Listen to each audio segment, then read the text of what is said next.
시청자 여러분 안녕하십니까? 김동수입니다. 도널드 트럼프 미국 대통령이요, 자신의 소셜미디어 플랫폼 트루스 소셜에 올라온 글을 재공유하며 대한민국을 포함한 여러 나라의 선거 부정 의혹을 언급해 논란이 커지고 있습니다. 여러분들도 아시다시피 재공유는 SNS상에서 쓰는 용어로 자신의 생각과 일치하는 타인의 글을 그대로 가져와 자신의 계정에 복사하여 올리는 것을 말합니다. 트럼프 대통령이 재공유한 글은 The SCIF 계정이 작성한 것으로 2020년 미국 대선이 도둑맞은 선거였다고 주장하며 투표 기계와 우편 투표 과정에서 문제가 있었다고 강조했습니다. 글 작성자는 51대 49라는 박빙 승부가 반복되는 것은 우연이 아니라 프로그램 설계 때문이라고 주장했습니다. 신빙성이 있는 얘기 아니겠습니까?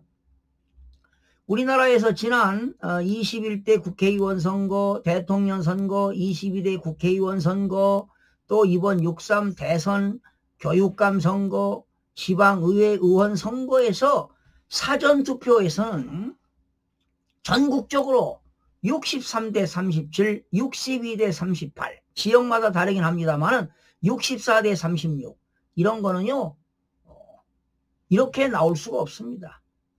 통계학의 대수의 법칙의 원리에 의해서 이렇게 나올 수가 없습니다. 예를 들어서 동전 100원짜리 동전을 1000개를 던졌을 때 앞면만 나온다는 거 아니겠습니까?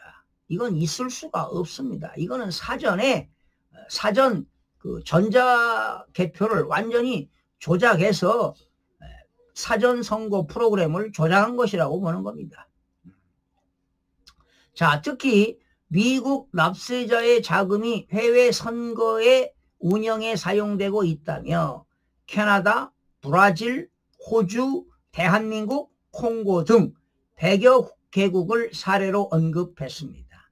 글은 끝부분에서 콜로라도주 메사 카운티 전 선거관리관 티나 피터스의 석방을 요구하며 마무리됐습니다.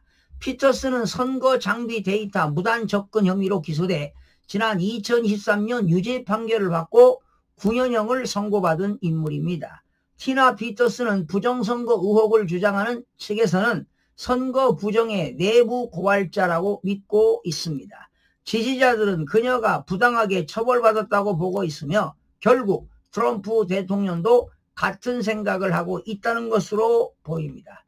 트럼프가 자신의 SNS 계정에 외국의 부정선거, 특히 대한민국의 사례를 언급하는 글을 공유한 것은 이번이 처음입니다.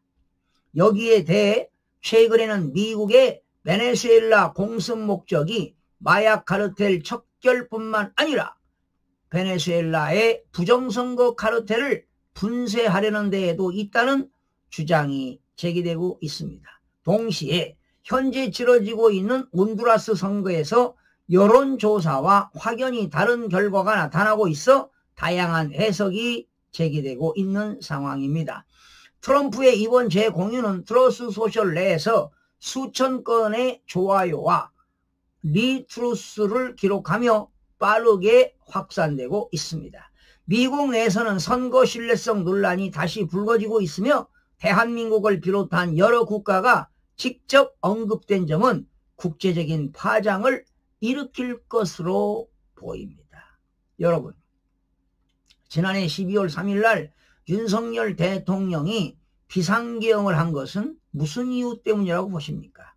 저는 비상계엄의 당위성을 이렇게 여러분들에게 전하고 싶습니다. 첫 번째는 그 당시 민주당이죠, 거대 야당에서 국회 폐악제를 했습니다. 바로 입법 구태타를 한 것이지요. 그리고 엄청난 탄핵을 남발하지 않았습니까? 감사원장 탄핵, 중앙지검장 탄핵. 자, 그리고 뭐 했습니까? 예산을 삭감하지 않았습니까? 대통령실 삭감, 검찰청 예산 삭감, 경찰청 예산 삭감, 그리고 지금은 어떻습니까? 대통령실의 예산이 증액되지 않았습니까? 그리고 두 번째는 대한민국의 부정선거의 진실규명입니다. 여러분 아시다시피 계엄군을 국회는 280명을 보냈고 선관위는 무려 300명을 보냈습니다.